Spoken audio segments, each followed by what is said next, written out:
Hey guys, welcome back to Bullfrog Hikes.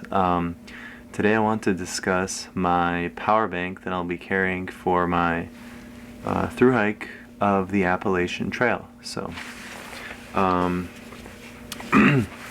this is the power bank I'll be taking. It is an Allfox 30,000 milliamp hour power bank. So let me tell you why I like it. Let's look at the front here. It has a USB Type-C input/output and a USB-A output. So you can charge both types of connections on here, which is really cool. I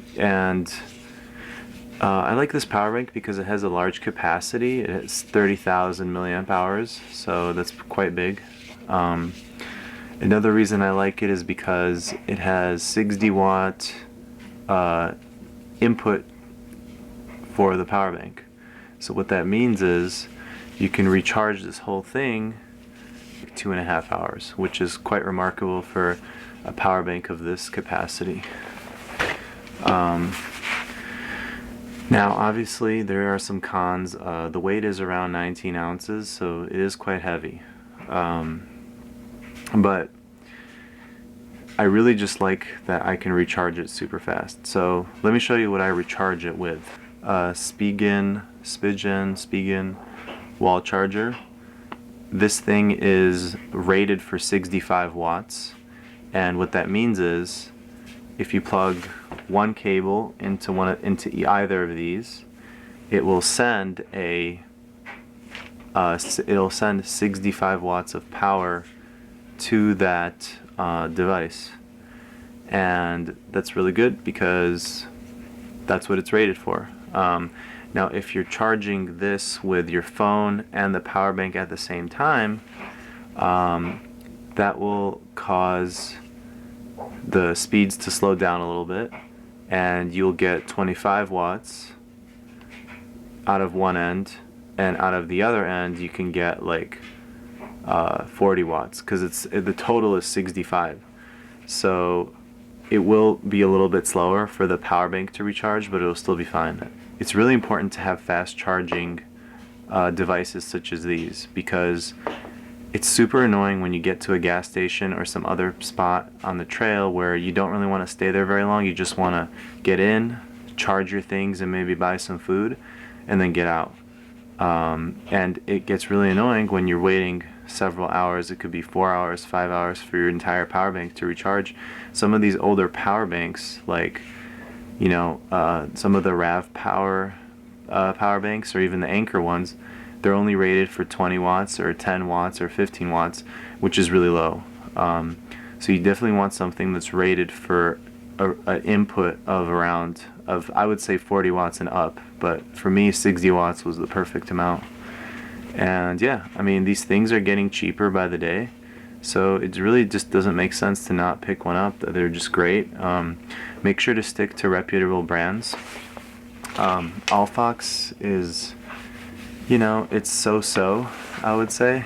I know that I bought it from the RAV Power website, and I've always had good history with RAV Power. Their products have always worked for me perfect, so I trust that brand. And the other brands would be like Ugreen, Anchor, Spigen. I don't know if they make a power bank. Obviously Samsung, Nightcore, things of that nature. Those should be some good ones to stick by.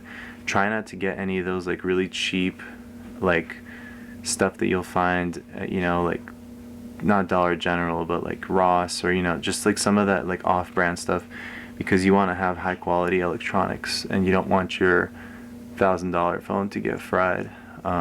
Same thing goes for cables. Don't get cheap cables. Try to stick with reputable brands, stuff that's thicker so that it doesn't burn.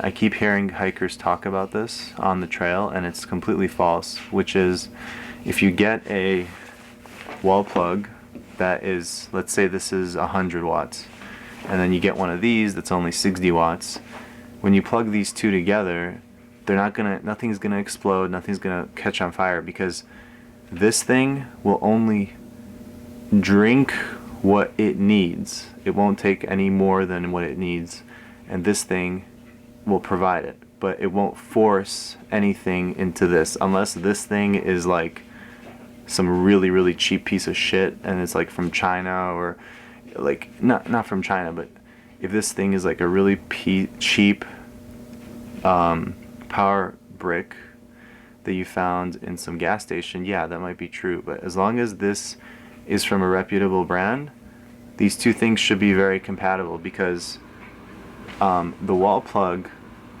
it can have, just because it has 100 watts of potential doesn't mean that it will force 100 watts. This thing will only draw what it needs from this, and that's how that always works, so don't worry about that. The main thing is, you know, for the cables, like this cable right here, I bought it from Samsung, and I know that it's a good cable because it's rated for these wattages. So just keep some of those things in mind, you know. But otherwise, everything should be good. Fast charging is awesome, and it is something that is quite amazing on the trail. It almost feels like you have a portable powerhouse with you when you carry this thing, because you basically never run out of battery if you're smart.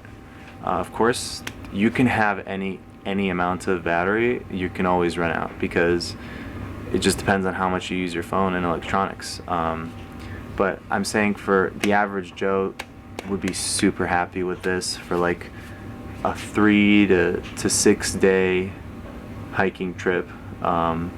If they conserve their power and they're just a little bit careful, they will be more than happy with this.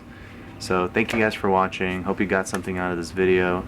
Check out some of these products linked below, and let me know what you use on the trail. Do you like some more lightweight options? Do you not really care about the fast charging? Let me know. But anyway, many more videos to come. We'll see you on the next one. Bullfrog Hikes. Signing out.